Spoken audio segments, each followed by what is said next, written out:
ನಮಸ್ತೆ ಸ್ನೇಹಿತರೆ, Bermuda ಟ್ರಯಾಂಗಲ್ನಲ್ಲಿ flight 19 ಅದೃಶ್ಯವಾದ ಅಗೋಚರ ಕಥೆಯನ್ನು ಇವತ್ತಿನ ವಿಡಿಯೋದಲ್ಲಿ ತಿಳಿಯೋಣ.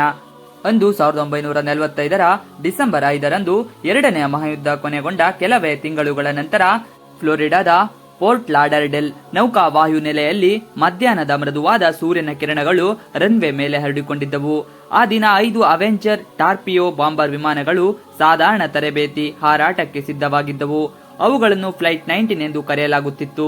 ಈ 5 ವಿಮಾನಗಳು ಅವುಗಳಲ್ಲಿದ್ದ 14 ಧೈರ್ಯಶಾಲಿ ಸಿಬ್ಬಂದಿ ಮತ್ತು ಅವುಗಳನ್ನು ಹುಡುಕಲು ಹೊರಟ ಒಂದು ಮ್ಯಾರಿನಲ್ ವಿಮಾನ, ಅದರಲ್ಲಿದ್ದ 13 ಸಿಬ್ಬಂದಿಯೊಂದಿಗೆ ಮಾನವ ಇತಿಹಾಸದ ಅತ್ಯಂತ ನಿಗೂಢ ವೈಮಾನಿಕ ಕಣ್ಮರೆಗಳಲ್ಲಿ ಒಂದಾಗಿದೆ ಎಂದು ಯಾರಿಗೂ ತಿಳಿದಿರಲಿಲ್ಲ. ಈ ಕಥೆಯು ಬರ್ಮುಡಾ ಟ್ರಯಾಂಗಲ್ ಎಂಬ ರಹಸ್ಯಮಯ ಪ್ರದೇಶದೊಂದಿಗೆ ನಿಕಟವಾಗಿ ಬೆಸೆದುಕೊಂಡಿದೆ. ಫ್ಲೈಟ್ 19ರ ನೇತೃತ್ವ ವಹಿಸಿದ್ದು ಅನುಭವಿ ಪೈಲಟ್ ಲೆಫ್ಟಿನೆಂಟ್ ಚಾರ್ಲ್ಸ್ ಕ್ಯಾರೊಲ್. ಅವರು 2500 ಗಂಟೆಗಳಿಗಿಂತಲೂ ಹೆಚ್ಚು ಹಾರಾಟದ ಅನುಭವ ಹೊಂದಿದ್ದ, ಸಮುದ್ರದ ಮೇಲೆ ಅನೇಕ ಮಿಷನ್ಗಳನ್ನು ಯಶಸ್ವಿಯಾಗಿ ಸಂಪೂರ್ಣಗೊಳಿಸಿದ್ದ ಸಮರ್ಥ ಅಧಿಕಾರಿಯಾಗಿದ್ದರು. ಅವರ ವಿಮಾನ ಫ್ಲೈಟ್ 19ರ ಪ್ರಮುಖ ವಿಮಾನವಾಗಿತ್ತು. ಅವರೊಂದಿಗೆ ಇನ್ನೂ 4 ತರಬೇತಿ ಪೈಲಟರ್ಗಳು ಇದ್ದರು. ಇವರು ಅಷ್ಟೇನು ಅನುಭವವಿಲ್ಲದಿದ್ದರೂ ಅವೆಂಜರ್ ವಿಮಾನವನ್ನು ನಿರ್ವಹಿಸುವಲ್ಲಿ ತರಬೇತಿ ಪಡೆದಿದ್ದರು. ಮಧ್ಯಾಹ್ನ 2:10ಕ್ಕೆ ರನ್ವೇಯಿಂದ ಹೊರಟೆ ಮೊದಲ ಅವೆಂಜರ್ ವಿಮಾನವು ಅಟ್ಲಾಂಟಿಕದ ನೀಲಿ ಆಕಾಶವನ್ನು ಸೀಳಿಕೊಂಡು ಮೇಲೇರಿತು. ನಂತರ ಒಂದರಂತೆ ಉಳಿದ 4 ವಿಮಾನಗಳು ಅದರ ಹಿಂದೆಯೇ ಸಾಗಿದ್ದವು. ನ್ಯಾವಿಗೇಷನ್ ಪ್ರಾಬ್ಲಮ್ ನಂಬರ್ 1 ಎಂಬುದು ಅವರ ತರಬೇತಿ ಹಾರಾಟದ ಹೆಸರು.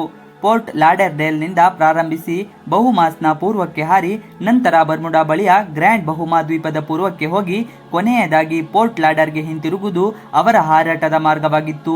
ಈ ಮಾರ್ಗವು ಒಂದು ತ್ರಿಕೋನದ ಆಕಾರದಲ್ಲಿತ್ತು. ಇದು ನಂತರ ಬರ್ಮುಡಾ ಟ್ರಯಾಂಗಲ್ ಎಂಬ ನಿಗೂಢತೆಯನ್ನು ಸೃಷ್ಟಿಸಿದ್ದು ಇದೇ ಕಾರಣವಾಯಿತು.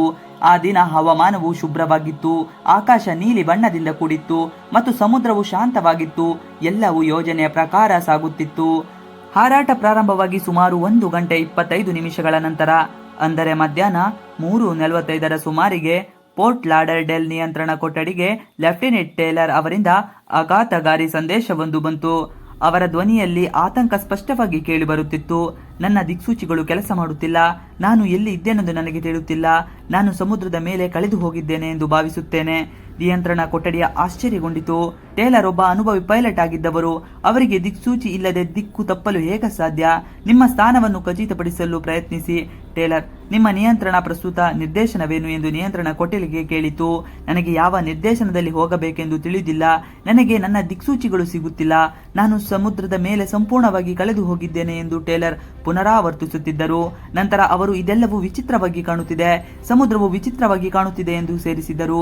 ಈ ಸಂದೇಶವು ಒಂದರ ನಂತರ ಒಂದರಂತೆ ಬರಲಾರಂಭಿಸಿದವು ಮತ್ತು ಪ್ರತಿ ಸಂದೇಶವು ಹೆಚ್ಚು ಗೊಂದಲಮಯವಾಗಿತ್ತು.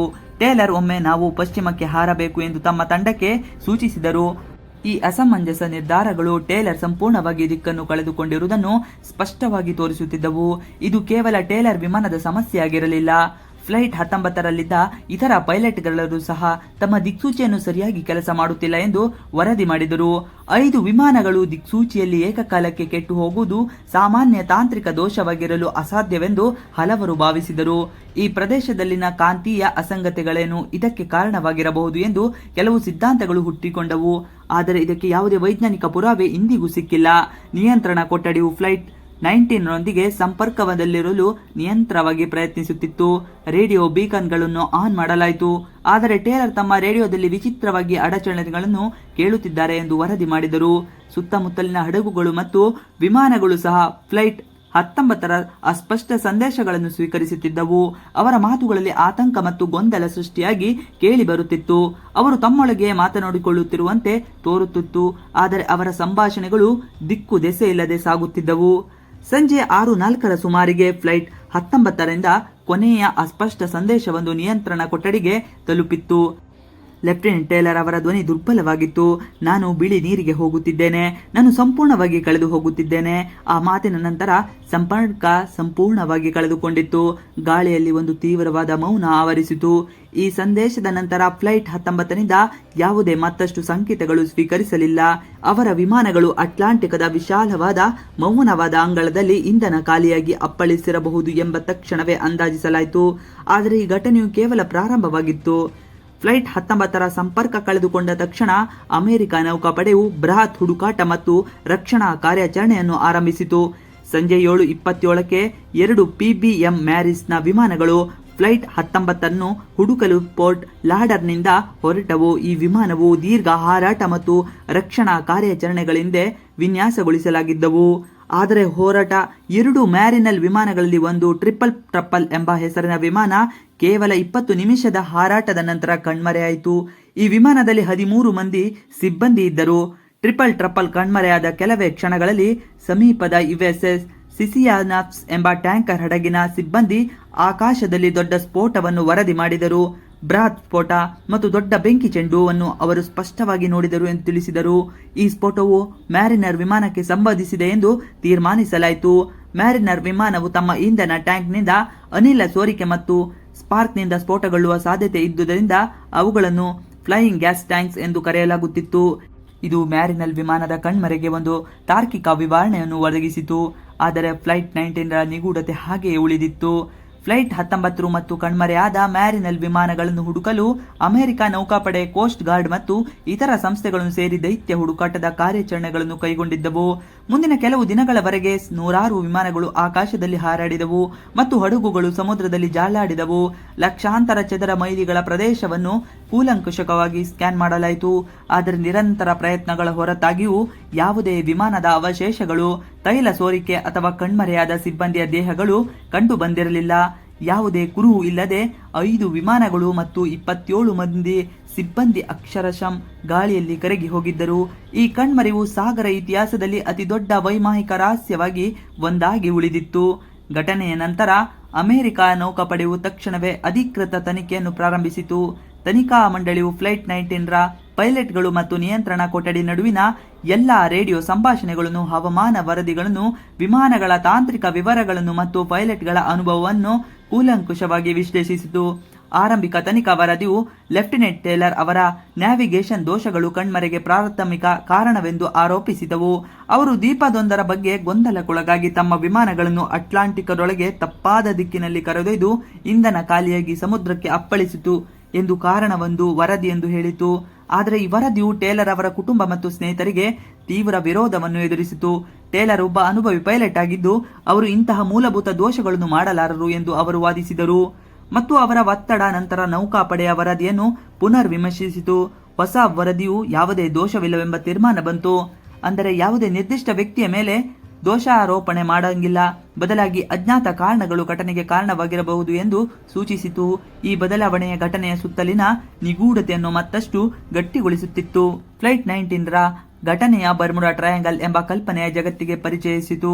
1964ರಲ್ಲಿ ವಿನ್ನಿನ್ಸ್ ಗಾರ್ಡಿನ್ಸ್ ಎಂಬ ಲೇಖಕರು ದಿ ಡೆಡ್ಲಿ ಬರ್ಮುಡಾ ಟ್ರಯಾಂಗಲ್ ಎಂಬ ಲೇಖನವನ್ನು ಪ್ರಕಟಿಸಿದಾಗ ಈ ಪ್ರದೇಶದಲ್ಲಿ ಫ್ಲೈಟ್ 19ರಂತಹ ನಿಗೂಢ ಕಣ್ಮರೆಯಾದ ಸಾಮಾನ್ಯ ಎಂದು ಬರೆದರು. ಅಲ್ಲಿಂದೀಚೆಗೆ ಬರ್ಮುಡಾ, ಫ್ಲೋರಿಡಾ ಮತ್ತು ಫ್ಲೂರೋರಿಕಾ ನಡುವಿನ ಈ ತ್ರಿಕೋನಾಕಾರದ ಪ್ರದೇಶವು ಅಸಂಖ್ಯಾತ ಪಿತೂರಿ ಸಿದ್ಧಾಂತಗಳು ಮತ್ತು ಊಹಾಪೋಹಗಳಿಗೆ ಕೇಂದ್ರವಾಗಿತ್ತು. ಕೆಲವರು ಬಾಹ್ಯಾಕಾಶ ಜೀವಿಗಳ ಹಸ್ತಕ್ಷೇಪವನ್ನು ಸೂಚಿಸಿದರು. ಅನ್ಯ ಗ್ರಹ ಜೀವಿಗಳು ವಿಮಾನಗಳನ್ನು ಆವರಿಸಬಹುದು ಅಥವಾ ಅವುಗಳ ಮೇಲೆ ದಾಳಿ ಮಾಡಿರಬಹುದು. ಅಸಹಜ ರೇಡಿಯೋ ಸಂಕೇತಗಳು ಮತ್ತು ದಿಕ್ಸೂಚಿ ಸಮಸ್ಯೆಗಳು ಇದಕ್ಕೆ ಪುರಾವೆಯಾಗಿ ನೀಡಲಾಯಿತು. ಮತ್ತಷ್ಟು ರೋಮಾಂಚನಕಾರಿ ಸಿದ್ಧಾಂತಗಳೆಂದರೆ ವಿಮಾನಗಳು ಸಮಯದ ವಿಕೃತಿ ಅಥವಾ ಆಯಾಮದ ಬದಲಾವಣೆಗೆ ಬಲಿಯಾಗಿರಬಹುದು, ಬೇರೆ ಆಯಾಮಕ್ಕೆ ಅಥವಾ ಬೇರೆ ಸಮಯಕ್ಕೆ ಸಾಗಿರಬಹುದು ಎಂದು ನಂಬಲಾಗುತ್ತದೆ. ಇನ್ನು ಕೆಲವರು ಬರ್ಮುಡಾ ಟ್ರಯಾಂಗಲ್ ಪ್ರದೇಶದಲ್ಲಿ ಅತೀಂದ್ರಿಯ ಶಕ್ತಿಗಳು, ಕಳೆದು ಹೋದ ನಾಗರಿಕತೆಯ ಶಕ್ತಿಗಳು ಅಡಗಿವೆ, ಅವುಗಳು ವಿಮಾನಗಳು ಮತ್ತು ಹಡಗುಗಳನ್ನು ನುಂಗುತ್ತವೆ ಎಂದು ನಂಬಿದ್ದರು. ಆದರೆ ಹೆಚ್ಚಿನ ವಿಜ್ಞಾನಿಗಳು ಮತ್ತು ತಜ್ಞರು ಈ ಸಿದ್ಧಾಂತಗಳನ್ನು ನಿರಾಕರಿಸಿದರು. ಅಮೆರಿಕ ಕೋಸ್ಟ್ ಗಾರ್ಡ್ ಮತ್ತು ಇತರ ಸಂಸ್ಥೆಗಳು ಈ ಪ್ರದೇಶದಲ್ಲಿ ಸಂಭವಿಸುವ ಘಟನೆಗಳ ಪ್ರಮಾಣವು ವಿಶ್ವದ ಇತರ ಪ್ರದೇಶಗಳಿಗೆ ಹೋಲಿಸಿದರೆ ಅಸಹಜವಲ್ಲ ಎಂದು ಕೇಳಿದರು. ಹೆಚ್ಚಿನ ಕಣ್ಮರೆಗಳು ತಾರ್ಕಿಕ ವಿವರಣೆಗಳನ್ನು ಹೊಂದಿವೆ ಎಂದು ಅವರು ವಾದಿಸಿದ್ದರು. ಫ್ಲೈಟ್ 19ರ ಕಣ್ಮರೆಗೆ ಅತ್ಯಂತ ತಾರ್ಕಿಕ ಮತ್ತು ವೈಜ್ಞಾನಿಕವಾಗಿ ಒಪ್ಪಿಕೊಳ್ಳಬಹುದಾದ ವಿವರಣೆಗಳು ಮಾನವ ದೋಷ, ಹವಾಮಾನ ಪರಿಸ್ಥಿತಿಗಳು ಮತ್ತು ತಾಂತ್ರಿಕ ಅಸಮರ್ಪಕ ಕಾರ್ಯಗಳ ಸಂಯೋಜನೆ ಸೂಚಿಸುತ್ತದೆ. ಲೆಫ್ಟಿನೆಂಟ್ ಟೇಲರ್ ಅವರ ದೋಷ. ಟೇಲರ್ ಅವರು ದಿಕ್ಕನ್ನು ಕಳೆದುಕೊಂಡಿರುವುದು ಪ್ರಮುಖ ಕಾರಣವಾಗಿರಬಹುದು. ಅವರು ಸಮುದ್ರದ ಮೇಲೆ ದೃಷ್ಟಿಗೋಚರ ದಿಕ್ಸೂಚಿಗಳನ್ನು ಕಳೆದುಕೊಂಡಾಗ ಗೊಂದಲಕ್ಕೆ ಒಳಗಾದರು. ಅವರ ರೇಡಿಯೋ ಸಂಭಾಷಣೆಗಳು ಈ ಗೊಂದಲವನ್ನು ಸ್ಪಷ್ಟವಾಗಿ ತೋರಿಸುತ್ತದೆ. ಹವಾಮಾನ ಬದಲಾವಣೆಗಳು. ಹಾರಾಟದ ಸಮಯದಲ್ಲಿ ಹವಾಮಾನವು ಉತ್ತಮವಾಗಿದ್ದರೂ ಸಾಗರದ ಮೇಲೆ ಹವಾಮಾನವು ತ್ವರಿತವಾಗಿ ಬದಲಾಗಬಹುದು. ಹಠಾತ್ ಚಂಡಮಾರುತ ಅಥವಾ ದಟ್ಟವಾದ ಮಂಜು ಟೇಲರ್ ಮತ್ತು ಅವರ ತಂಡಕ್ಕೆ ದೃಷ್ಟಿ ಸಮಸ್ಯೆಗಳನ್ನು ಉಂಟುಮಾಡಿದೆ. ಇದರಿಂದ ಅವರು ತಮ್ಮ ಸ್ಥಾನವನ್ನು ಗುರುತಿಸಲು ಸಾಧ್ಯವಾಗಲಿಲ್ಲ ಎಂದು ಹೇಳಲಾಗುತ್ತಿದೆ. ತಾಂತ್ರಿಕ ಅಸಮರ್ಪಕ ಕಾರ್ಯಗಳು. ದಿಕ್ಸೂಚಿ ಸಮಸ್ಯೆಗಳು ಮತ್ತು ರೇಡಿಯೋ ಅಡಚಣೆಗಳು ವಿಮಾನಗಳಲ್ಲಿನ ತಾಂತ್ರಿಕ ಅಸಮರ್ಪಕ ಕಾರ್ಯಗಳಿಂದಾಗಬಹುದು. ಹಳೆಯ ವಿಮಾನಗಳಲ್ಲಿ ಇಂತಹ ಸಮಸ್ಯೆಗಳು ಉಂಟಾಗುವುದು ಅಸಾಮಾನ್ಯವೇ ಅಲ್ಲ. ಇಂಧನ ಕೊರತೆ. ವಿಮಾನಗಳು ದೀರ್ಘಕಾಲದವರೆಗೆ ತಪ್ಪಾದ ದಿಕ್ಕಿನಲ್ಲಿ ಹಾರಿದ ಕಾರಣ ಅವುಗಳ ಇಂಧನ ಖಾಲಿಯಾಗಿ ಸಮುದ್ರಕ್ಕೆ ಅಪ್ಪಳಿಸಿರಬಹುದು. ಸಮುದ್ರದಲ್ಲಿ ಯಾವುದೇ ಅವಶೇಷಗಳು ಕಂಡು ಬರದಿದ್ದರೂ ವಿಮಾನಗಳು ಅಪ್ಪಳಿಸಿದ ನಂತರ ಅವುಗಳ ಅವಶೇಷಗಳು ಸಮುದ್ರದ ಆಳಕ್ಕೆ ಇಳಿಯಬಹುದು ಅಥವಾ ಸಾಗರದ ಪ್ರವಾಹಗಳಿಂದ ದೂರ ಸಾಗಬಹುದು ಎಂದು ಹೇಳಲಾಗುತ್ತಿದೆ. ಫ್ಲೈಟ್ 19ರ ಕಣ್ಮರೆವು ಮಾಧ್ಯಮಗಳಲ್ಲಿ ವ್ಯಾಪಕವಾಗಿ ವರದಿಯಾಯಿತು ಮತ್ತು ಬರ್ಮುಡಾ ಟ್ರಯಾಂಗಲ್ ಕಲ್ಪನೆಯ ಜನಪ್ರಿಯತೆಗೊಳಿಸಿತು. ಅಸಂಖ್ಯಾತ ಪುಸ್ತಕಗಳು, ಚಲನಚಿತ್ರಗಳು, ದೂರದರ್ಶನ ಕಾರ್ಯಕ್ರಮಗಳು ಮತ್ತು ಸಾಕ್ಷ್ಯ ಚಿತ್ರಗಳು ಈ ಘಟನೆಗಳನ್ನು ಆಧರಿಸಿವೆ. ಇದು ಒಂದು ರೀತಿಯಲ್ಲಿ ಬರ್ಮುಡಾ ಟ್ರಯಾಂಗಲ್ ಅನ್ನು ಜನಪ್ರಿಯತೆ ದಂತಕಥೆಯನ್ನಾಗಿ ಮಾಡಿತ್ತು. ಪ್ರವಾಸೋದ್ಯಮವು ಆಕರ್ಷಿಸಿತು. ದಶಕಗಳಿಂದಲೂ ಫ್ಲೈಟ್ 19ರ ಅವಶೇಷಗಳನ್ನು ಕಂಡುಹಿಡಿಯುವ ಪ್ರಯತ್ನಗಳು ಮುಂದುವರೆದಿವೆ. 1990 ಮತ್ತು 2000ರ ದಶಕದ ಆರಂಭದಲ್ಲಿ ಹಲವು ಖಾಸಗಿ ಸಂಸ್ಥೆಗಳು ಮತ್ತು ಸಾಹಸಿಗಳು ಈ ಪ್ರದೇಶದಲ್ಲಿ ಹುಡುಕಾಟವನ್ನು ನಡೆಸಿದರು. 2000ರಲ್ಲಿ ಫ್ಲೋರಿಡಾ ಕರಾವಳಿಯ ಬಳಿ ಕೆಲವು TBM ಅವೆಂಜರ್ ಅವಶೇಷಗಳು ಕಂಡುಬಂದವು. ಅವು ಫ್ಲೈಟ್ 19ಗೆ ಸಂಭವಿಸಿರಬಹುದು ಎಂಬುದು ಭಾವಿಸಲಾಗಿತ್ತು. ಆದರೆ ನಂತರದ ತನಿಖೆಗಳು ಅವು ವಿಶ್ವ ಸಮರ 11ರ ಸಮಯದಲ್ಲಿ ಕಳೆದು ಹೋದ ಇತರ ಅವೆಂಜರ್ ವಿಮಾನಗಳಾಗಿರಬಹುದು ಎಂದು ದೃಢಪಡಿಸಿಕೊಳ್ಳಲಾಗಿತ್ತು. ಫ್ಲೈಟ್ 19ರ ಕಣ್ಮರೆವು ವೈಮಾನಿಕ ಇತಿಹಾಸದಲ್ಲಿ ಒಂದು ಆಳವಾದ ನಿಗೂಢ ಘಟನೆಯಾಗಿ ಉಳಿದಿವೆ.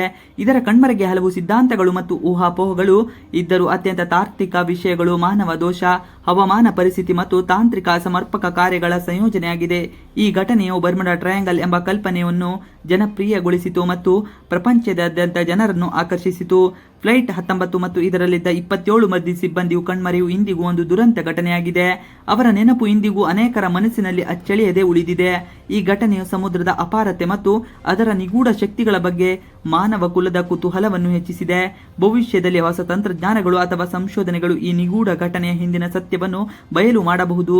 ಆದರೆ ಸದ್ಯಕ್ಕೆ ಫ್ಲೈಟ್ 19ರ ಕಣ್ಮರೆವು ಬರ್ಮುಡಾ ಟ್ರಯಾಂಗಲ್ನಲ್ಲಿನ ಅತ್ಯಂತ ಪ್ರಸಿದ್ಧಿ ಮತ್ತು ನಿಗೂಢ ಕಥೆಯಾಗಿ ಅಟ್ಲಾಂಟಿಕ್ ಶಾಶ್ವತ ರಹಸ್ಯವಾಗಿ ಉಳಿಯುತ್ತದೆ. ಈ ಕಥೆಯು ಫ್ಲೈಟ್ 19ರ ಘಟನೆಯನ್ನು ನಿರೂಪಿಸಿದೆ. ಇವಿಷ್ಟು ಇವತ್ತಿನ ವಿಡಿಯೋ. ಈ ವಿಡಿಯೋ ನಿಮಗೆ ಇಷ್ಟ ಆದರೆ please like, share and subscribe ಮಾಡಿ. ನೀವಿನ್ನು ನಮ್ಮ ಯೂಟ್ಯೂಬ್ ಚಾನಲ್ಗೆ ಸಬ್ಸ್ಕ್ರೈಬ್ ಆಗಿಲ್ಲ ಅಂದರೆ ಬೇಗ ಸಬ್ಸ್ಕ್ರೈಬ್ ಮಾಡ್ಕೊಳ್ಳಿ. ನಾವು ಹಾಕುವಂಥ ಎಲ್ಲ ವಿಡಿಯೋಗಳು ನಿಮಗೆ ನೋಟಿಫಿಕೇಶನ್ ಮುಖಾಂತರ ದೊರೆಯುತ್ತದೆ. Thanks for watching video. Please like, share and subscribe our channel for more videos.